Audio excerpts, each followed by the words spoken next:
Chapter 8 is looking at ballistic skills. Not all textbooks split object control skills up into two subsections. These authors do this because ballistic skills all have very similar underlying biomechanical principles.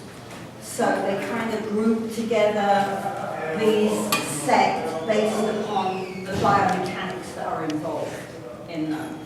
All right?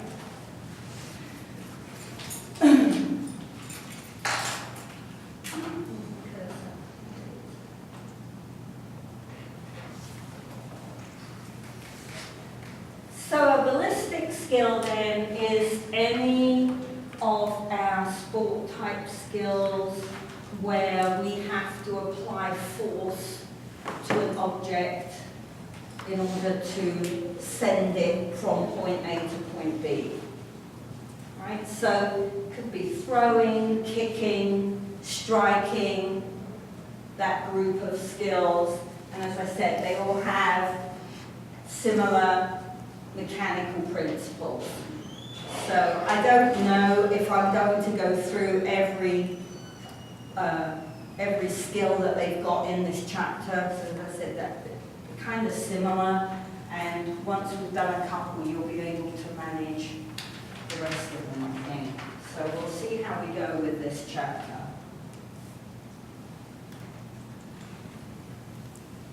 So the first one we're going to look at is throwing. Right? Throwing could be underhand, so a toss, or sometimes you will see a two-handed toss.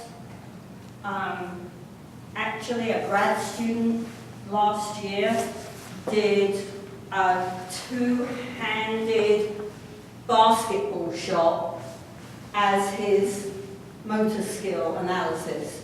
And I had to go online and find some film of it because I thought he was pulling my leg because I'd never heard of such a thing. But there actually is a competition for two-handed basketball shots. It was weird. Sidearm throwing.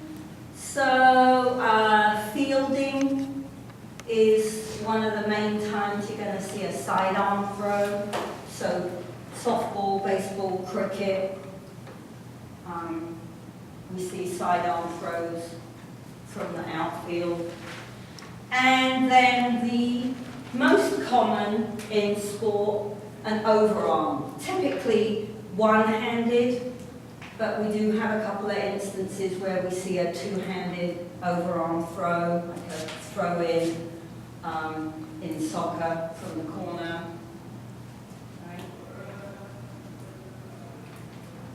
So when we're assessing throwing, we've got two options, all right? We could look at the outcome. It's called the product measure, all right? So that would be the accuracy, the distance, the ball velocity, those kinds of measures. But as we started to discuss last week, how useful are product measures as an assessment? It depends what it is you're assessing them for, right?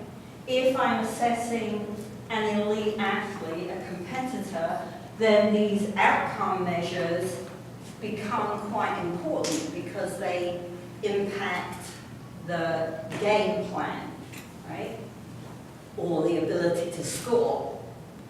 But if I am measuring recreational level individuals, then perhaps measuring the outcome, the product, is less important than measuring the movement pattern, the process of what they're doing, right? Because ideally we want the most effective movement pattern possible that ought to produce the best outcome measure for that individual.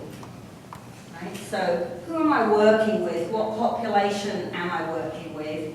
Can be an important factor in making that decision.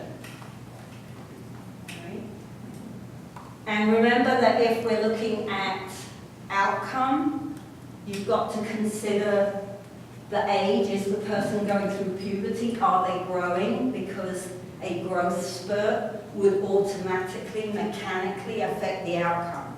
Does that mean that what they're doing is any more efficient? Not necessarily.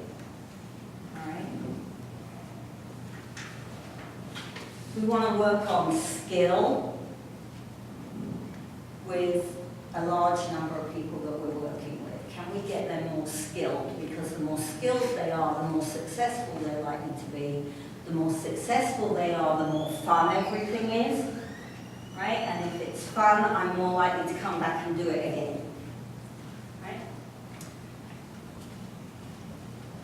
So, if we look at early overarm throwing, so particularly if they are 3 or younger, but even some of the older ones, we're going to see what, for those of you who are in lab, are going to recognize as this is a stage 1 throw, right? So mostly arm action, my feet don't move, my elbow points up, and I just chop the ball down. All that happens is elbow extension and release of the ball. So mostly the ball goes straight down to the floor. Right? It's not very effective at all.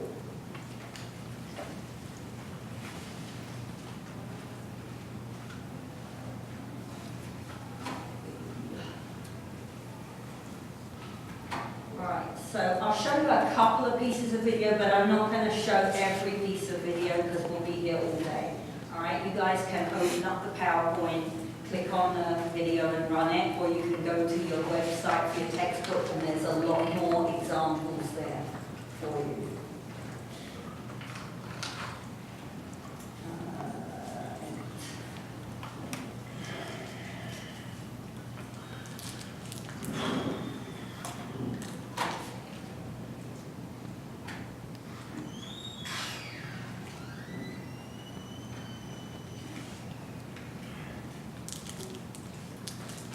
Alright, so this is an absolute classic stage 1.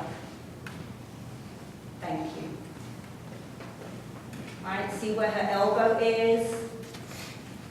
Feet don't move, ball's just chopped, thrown straight down to the floor. Alright, classic. And she's not 3.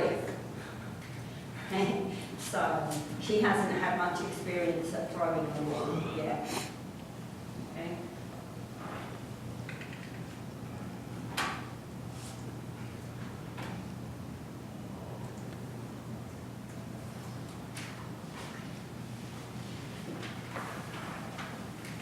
So proficient overarm throwing, when we look at the assessment tools that we have, those tools were created to assess throwing for force.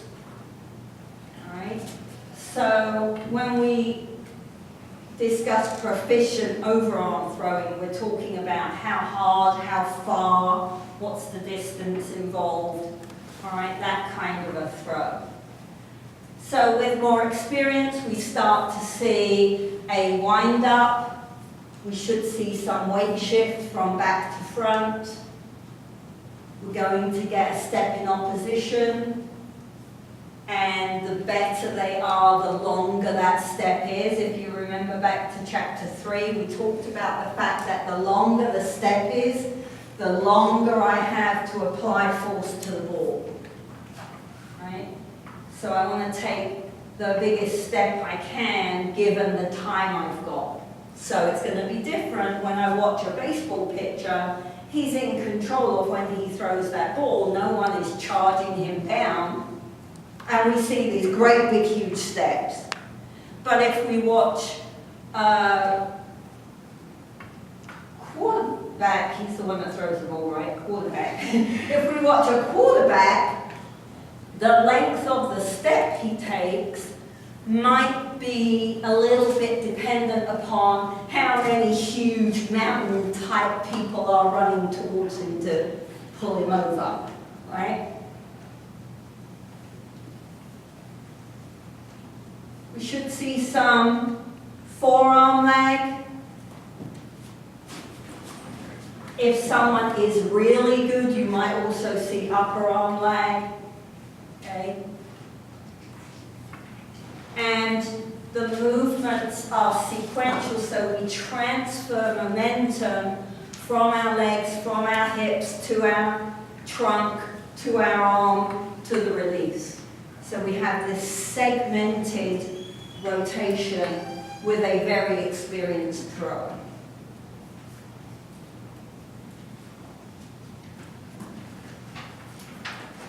All right. So you can go watch what a decent thrower looks like, and she's quite a good thrower for a girl, because this is one of the skills that girls lag way behind boys in when we assess them. All right, she's actually pretty good, so she's probably a softball player or something like that. Okay.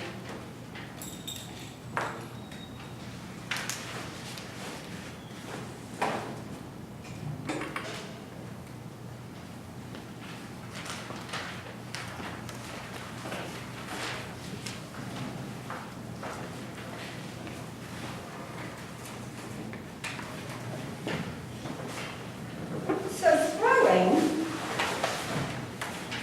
is mechanically quite a complicated skill, all right? And so last week we looked at the developmental sequence that was developed for running, okay? And here we had two components, all right? Well, throwing, because the people that research throwing are all a little crazy. They're all either ex-football players or ex-baseball players, and they're very passionate about their throwing. So the running sequence, I said, wasn't validated. It was what we expected given the experience of the people that created it. The throwing sequence actually has been validated, okay? So the developmental sequence for throwing has 5 components.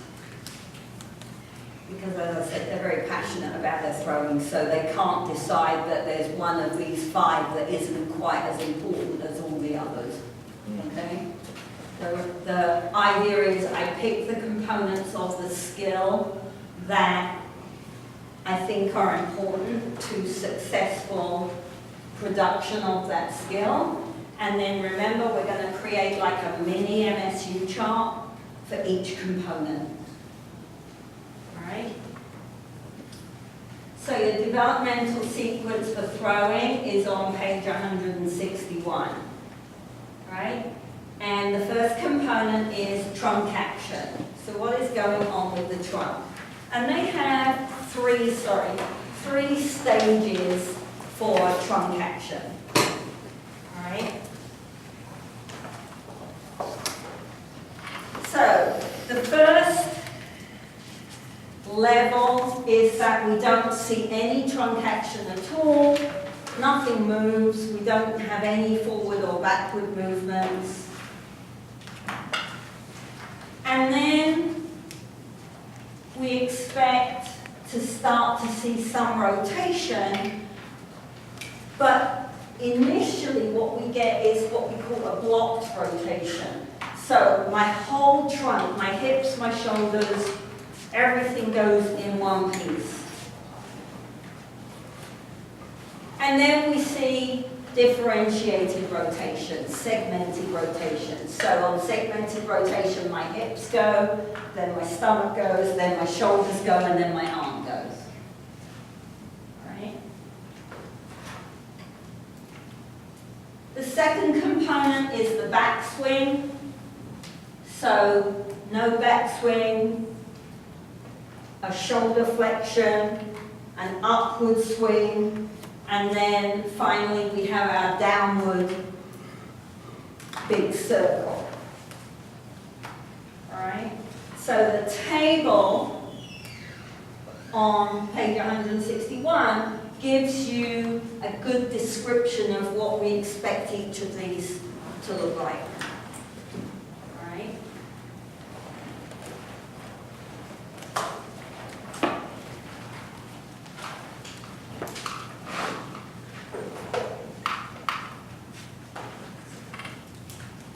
Then the researchers started getting funny.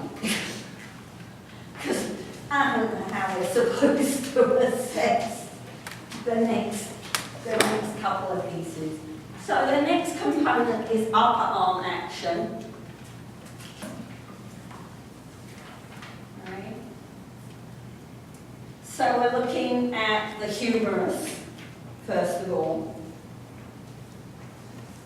And again, there's more description of what they expect this to look like in the table for the developmental sequence. But they're expecting something oblique, and then aligned, and then the lag.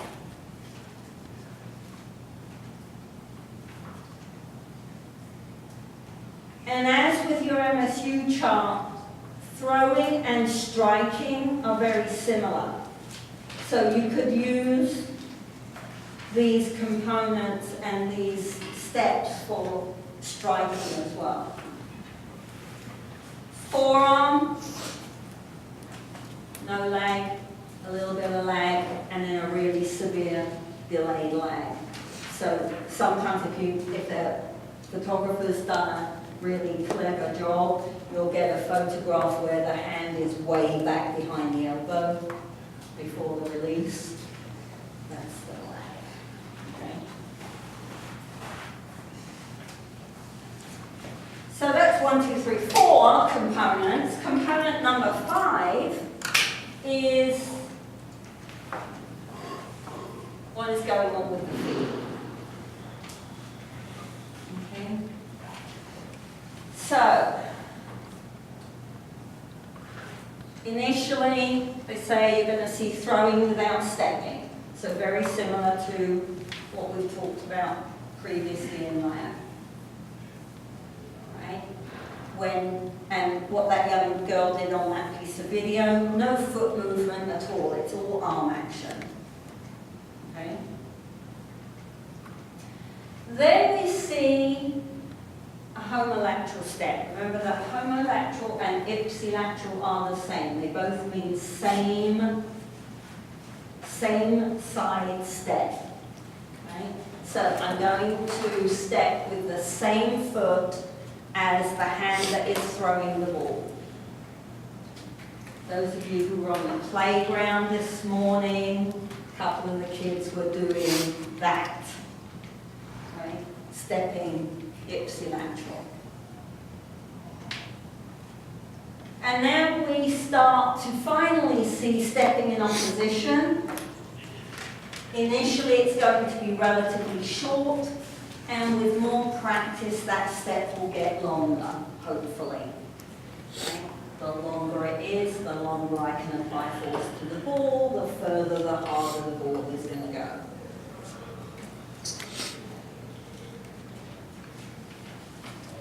So remember then that we said last week this is the developmental sequence, and we've got these nice descriptions in the table. But that's pretty onerous to try to use as an assessment.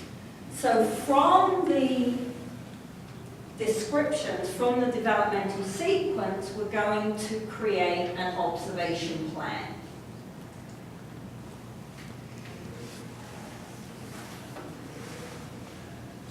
All right? So we're going to create a series of yes/no questions for each component to get to what stage is this person in, what step for this component are they at. Okay. So, I can't read any of this even with my glasses on, so I'm going to go into the book. Alright, so for our foot action then, our first question is, watch the piece from the side. Is a step taken? Easy yes, no question, right? So, if it's no, then this individual is in step 1 for the foot component. Okay. If it's a yes, we know that's not the end of the story, so we have to ask some more questions. Okay. So question number 2 is the step homo or contralateral? Again, easy yes, no question to answer, right? If the answer is it's homolateral, then they are at step 2 for their foot component. If the answer is it's contralateral, we've got one more question to ask, because if you go back to the sequence, remember they wanted to distinguish between a short step and a long step. Right? So just the fact that they're stepping in opposition doesn't give us the whole picture. Right? So the final question then is the step over half the thrower's height? So is the step length over half how tall that individual is? Yes or no? All right? If it's a no, then they're a step 3. And if it's a yes, they're step 4. And the researchers say that's what we're looking for. A long contralateral step.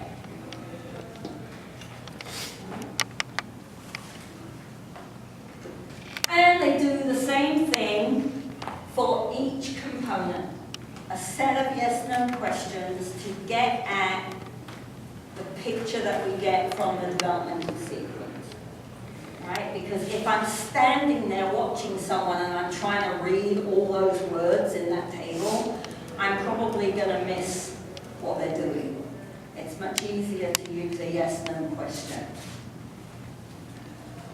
Dr. Wall, see yes. on the first MSU chart we looked at how some skills have only 4 stages and some have 5, but then I noticed on the observation plan, when you break it down, like some parts can have up to 3 yes no questions, some only have 2, but then how does that determine what stage they're at overall? You know, because some have more stages right. than other steps. This is much more detailed Yeah. than our MSU chart. Yeah. It's the same underlying principle. I'm looking at the concept of stages of development, that I don't go from being a beginner, how I look as a beginner. I don't practice and suddenly look like someone who's got years of experience at a skill. Yeah. So this is the same idea, but it's in a lot more detail. So some of these components, like on our MSU chart, we don't even mention anything about the humerus and the forearm, right? But we do have foot action, we do have a little bit of trunk action on the characteristics in the MSU chart, and we do have the backswing, right? So it's similar, but vastly expanded. So it gives me a lot more information than my MSU chart, but it takes a lot longer to complete. So again, you get, as the teacher or the coach, you get to weigh up which one is going to be useful for me. Yeah, whether it's worth it or not.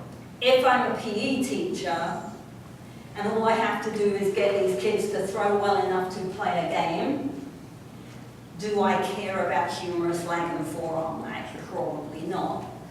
But if I'm working with a mini baseball or softball group, right? Now maybe, because they all want to play baseball and softball, now, according to the research, humerus lag and forearm lag are important for them to be good enough to throw. Does that answer your question? Yeah. So it's tempting to think that, oh, if they're just going to be step 1, step 1, step 1, step 1, step 1, step 2, step 2, step. That's not what happens. right? They move through the sequence for each component at different times, right? It's not always the same step for the same for all the components. If you've got an absolute beginner, then you might have 1, 1, 1, 1, 1, right? But as you practice with that person, certain elements, certain components are going to improve before others. So there's many combinations of score that's available. And I can use this to, if I wanted to assess pre and post a unit in class. Right? I wouldn't, I have to say. If I was a PE teacher, I would use the MSU chart because it's so much easier, right? And it's quicker. But this one, as I say, this one just gives us more detail about what is the fine information that is going on in this skill. Okay? What are the subtleties that are going on that are stopping this person from throwing as hard as I expect them to? Right, bless you. Thank you. Right.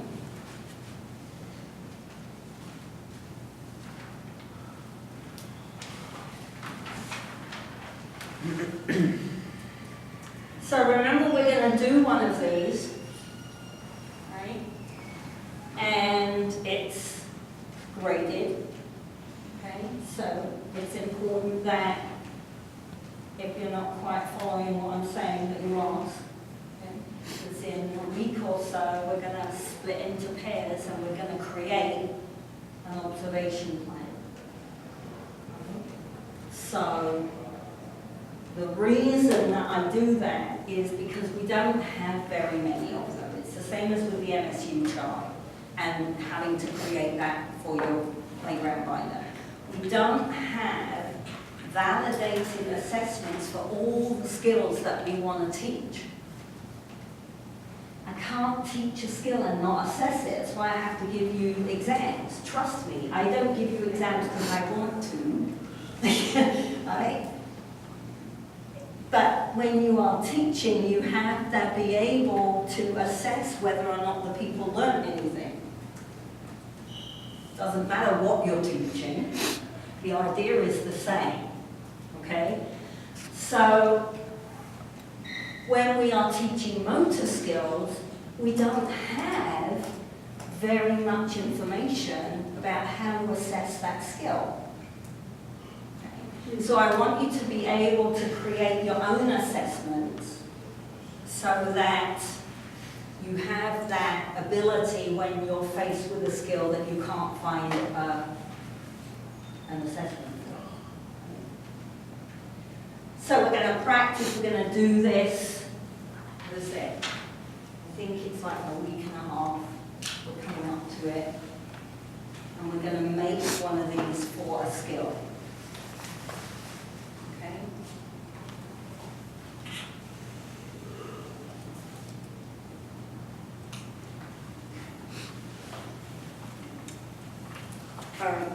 I basically just said this, so you don't achieve the same step for each body component at the same time.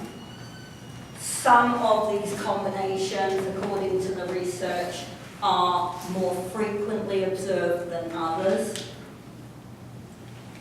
Really, really important from a developmental aspect is to understand the fact that not everyone is going to get to the highest level. Even if you use an MSU chart or a TGMD and not a complicated developmental sequence and observation plan, not everybody is going to get to the top level that we have on the chart. Right? Some of that is because they don't get enough practice. Some of that is because they don't like the skill, so they don't want to be good at it. Some of it is we don't do a very good job of teaching the skills when they're little.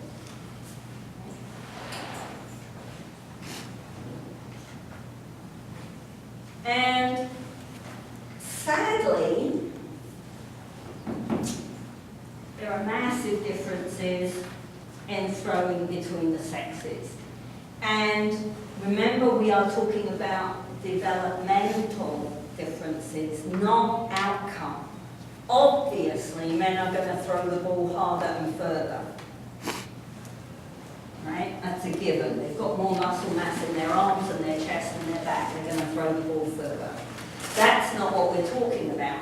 What we're talking about is this process measure. There's no reason at all for a female not to step in opposition with a long step and some rotation. But you don't see that very often. When we assess throwing, their throwing is very weak. I think that's because there's not a lot of girls' sports that involve throwing. And until very recently, games like softball were not on the TV. So there was no modeling for these girls to throw. Whereas the boy, every time you turn the telly on, if you put ESPN on, there's a bunch of guys throwing a ball around, right? So the modeling aspect for the boys is much stronger than it is for females, okay? So that's one of the problems. There's a new TGMD coming out, which should be out already. I don't know what the delay is. And that was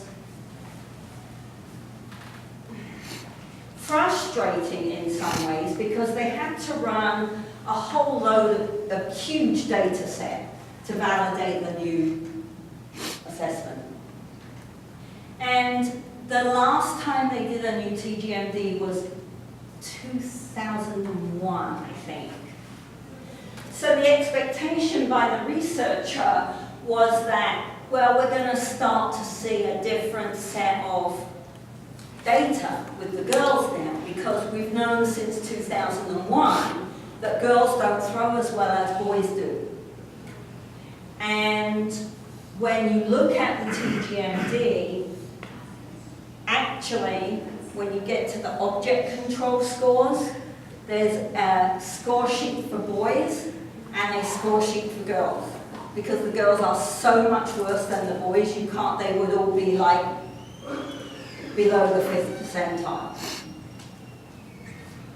What he thought was that in the intervening 15, 20 years, that the girls would have caught up a little bit and maybe we wouldn't have to have 2 scoring tables for object control skills. No. They're not a lot better than they were. So somewhere in this picture, the teachers, right, us, are letting the girls down because they still cannot throw very well. Right? And that ought to have changed. So I was very excited today on the playground because there were loads of girls throwing. And it didn't matter to them that most of the students on the playground were boys. They were still willing to throw. That's great. We've got to keep that going across the semester, right?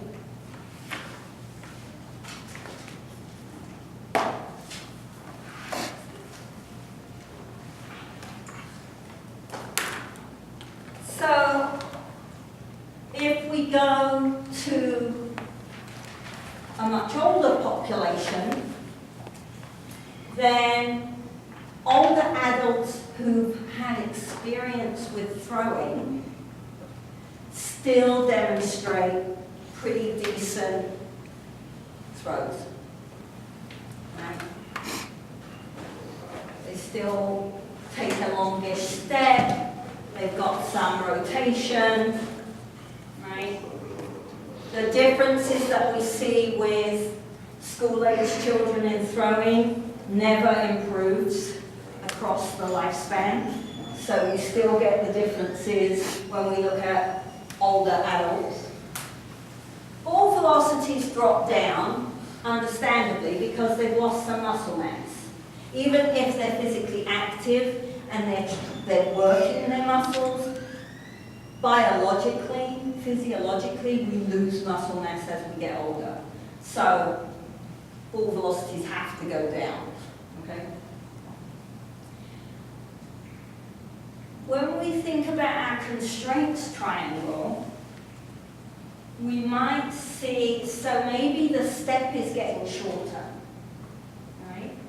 That could be several reasons. It could be that the standing leg, the supporting leg, is getting weaker, so they can't balance for that long to take that big long step. It could be that their range of motion is impaired because they've developed arthritis in their hips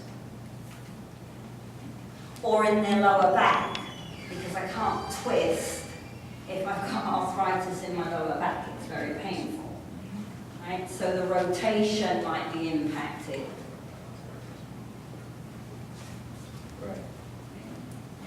Generally then, the decline that we see is relatively slow in people who are experienced at throwing, and it's usually to do more with control and force and velocity than it is to do with coordination. That coordination pattern that you learned is pretty stable across time.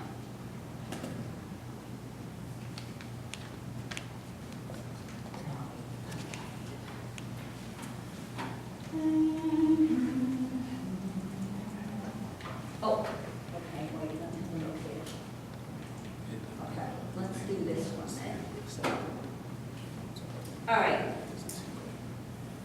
So we mentioned at the beginning of the semester that if we change the goal of the throw, we would expect to see a different version of throwing, right? So normally, we say throw as hard as you can. How far can you get the ball to go? Because throwing for force gives us the most mechanically effective version of throwing, okay?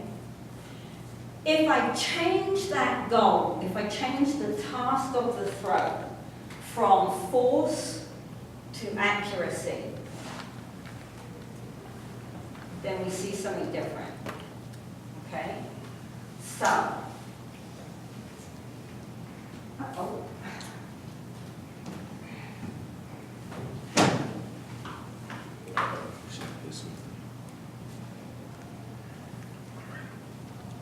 Sam, you want to help me out here? Yeah. All right, come this way.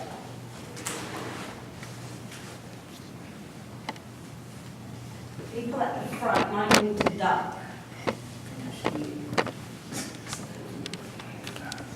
That's it, stay over to the side a little bit.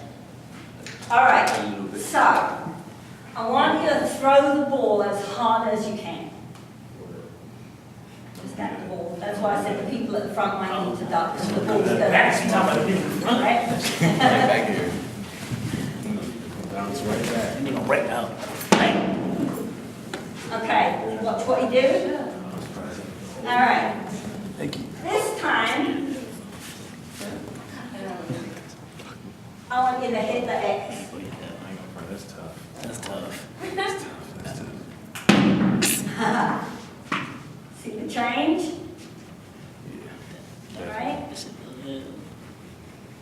And often what you'll get, if I had asked one of the girls to do that, then they might have gone, okay. Because I didn't say you couldn't move, I just said hit the red cross, right? Okay? All right? So when we throw for accuracy, often what happens is we use lower developmental steps on the sequence. Okay. Think about, anybody ever watch darts? Watch what? Yeah. darts. I've seen that. Darts, right, so darts is all about accuracy, right? So sometimes they don't even move their feet. Sometimes they will have one foot in front. Often, the foot in front is the same foot. They throw like this. They don't throw in opposition, right? They throw here, side onto the target. And it's all about hitting a teeny tiny spot on the target. Doesn't look anything like a baseball pitch. Yeah, I've done that myself. Right? And the reason it doesn't look like a baseball pitch is because we changed the task. Right?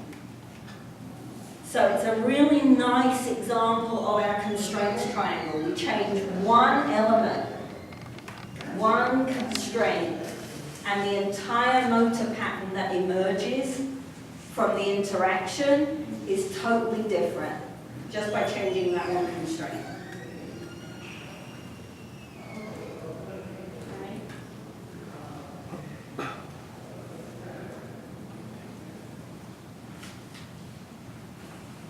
In sport, we have a bit of a conundrum quite often because I want this person to throw a long way, but I also want the ball to go exactly where I want it to go. So now I've got to combine force and accuracy within one throw. So visually, what we get is a motor pattern that's kind of in between, right? Because I can't go all out as hard as I want, but I can't throw only for accuracy because the thing I'm throwing at is 500 yards down the field, right? So then we have to make a decision. What am I willing to accept now? Where's the mix? What's the balance that I'm looking for? Right? Is it more important that most of the time the ball gets down the field? Or is it more important that every time the ball is thrown, it hits the target? Again, it might depend on the game. Okay? Question? Okay. All right. I'll see you on Wednesday. Oh, actually, before that, let me just...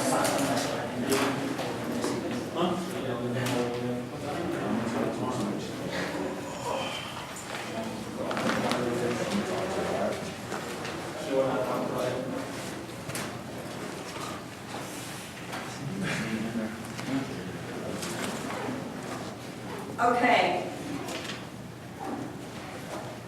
I have put up a new schedule.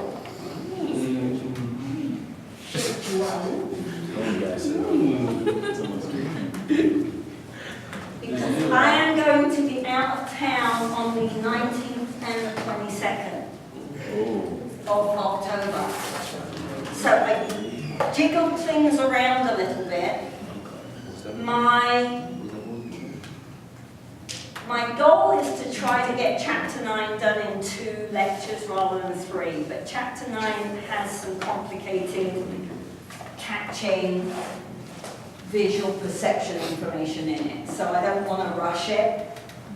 So what I've done is I moved our observation plan that we're going to do for our grade up a little bit, and I put a possible 3rd lecture on Chapter 9 on the day I'm off. If I have to do that, I will narrate a PowerPoint and put it up for you to listen to. All right? So that 19th of October, you won't need to meet in here, but there may be an online lecture for you to watch. I would think probably, to be honest. Okay? Monday the 22nd is a flexi. that means you don't have to come to class. However, please pay attention to the fact that the 24th is a review for your next exam. So do not waste this day. What about the lab class, if you're away these days?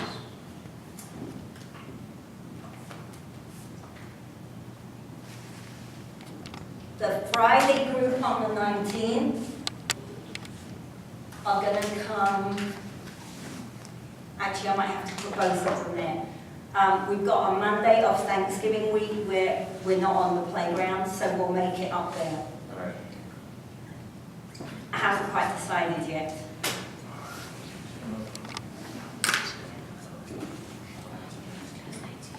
Okay? Yeah. That new schedule is up on Blackboard on the homepage, so if you need to look at it again, it's available.